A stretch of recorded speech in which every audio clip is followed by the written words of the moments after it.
All right. So we cut up some potatoes. Let's make some just some fried crispy potatoes. I got my pan nice and hot. I season them. These I just have a little salt, pepper, a little onion powder, a little garlic powder. This is just a quick thing I'm throwing together for my wife. She's hungry. She wants some lunch. She's gonna have potato with a grilled cheese sandwich. And I don't have any fancy cheeses, so that's gonna be very basic as well. So we're just gonna let these cook, get nice and brown and crispy.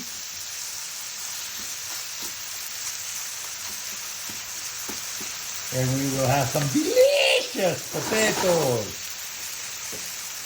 Booyah!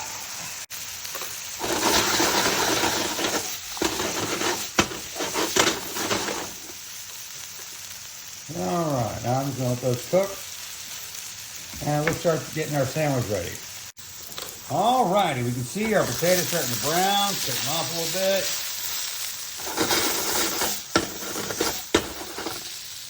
There we go. We'll be ready in a few minutes. All righty, who's familiar with the expression cooking with love? And what does it mean? Well,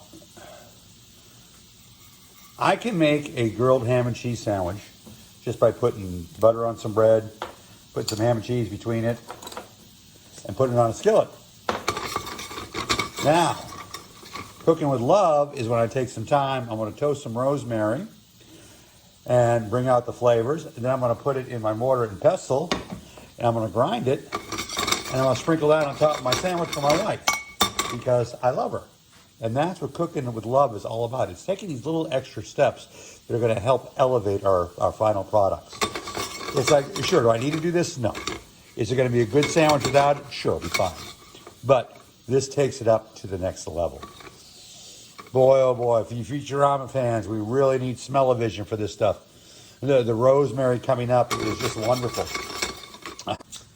All right, let's go ahead and get our sandwich prepped so we can cook it once our potatoes are done. So I'm going to put butter on the bread. Some people like to use mayonnaise, and that's actually a good thing. And other people will actually put cheese on the outside to make it nice and crispy, and that's also a good thing. Now, what I do is I take my buttered bread, and I put the butter to butter. And that way, when I'm done and I'm ready to go to my pan, I go like this, put the butter side down, and I put the other side on top. And I'll show you that when I put it in the pan. All right, so first we're going to put on some hamon.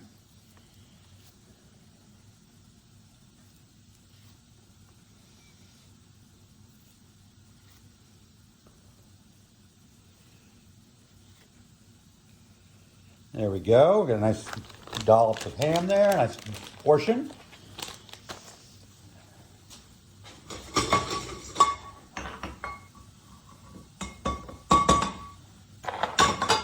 Now I'm going to add my cheese, and the only cheese I have right now to add, I don't have any sliced cheese, so I had to get creative, and I've got some shredded Kraft, shredded cheddar, and I can't think of anything wrong with a ham and cheddar cheese sandwich grilled. Can you? If you can, let me know in the comments. Speaking of the comments, please like and share, and follow me. If you would, please, that would be wonderful. I'd really appreciate that.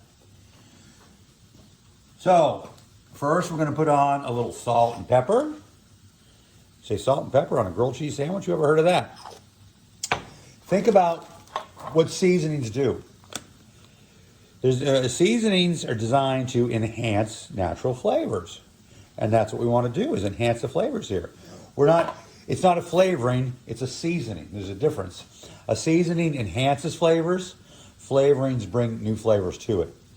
A lot of people tell you that pepper is not a seasoning because it has its own distinctive flavor. It's not necessarily enhancing, but adding.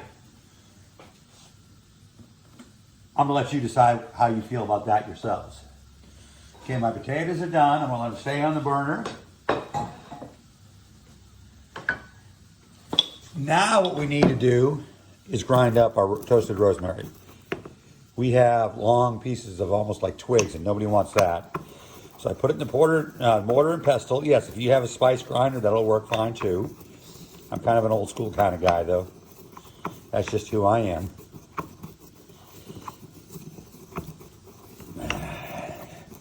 Get this all ground up. There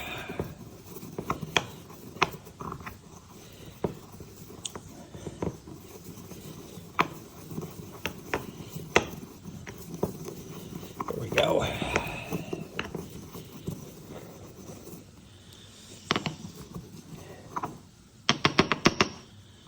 And there we go, my toasted rosemary. And I'm going to sprinkle some of this on my sandwich for my wife.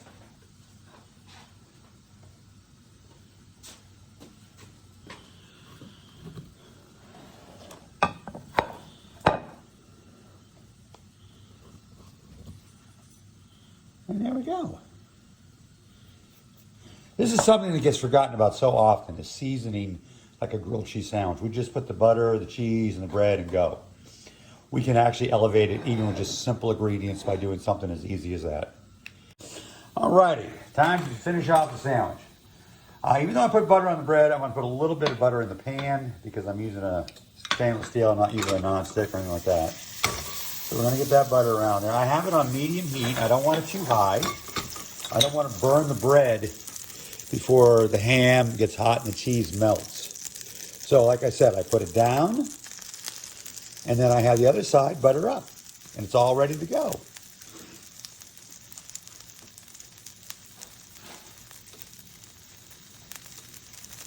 I'm going to let that cook for a minute.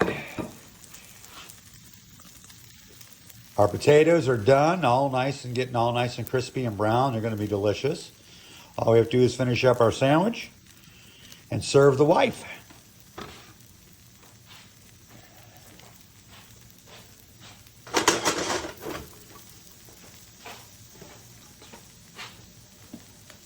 Alrighty, let's see if it's time to flip our sandwich or not. Let's take a look. Oh yeah, that's beautiful. Look at that, huh? I'm gonna put a little bit more butter in the pan just to make sure we don't get it stuck. And who doesn't like butter, right? We're gonna just let this cook on the other side for a few minutes, and we're gonna cut it, plate everything up. I'll be back when I'm ready to do that. Alrighty, we're gonna call that good. I'm going to take off the sandwich.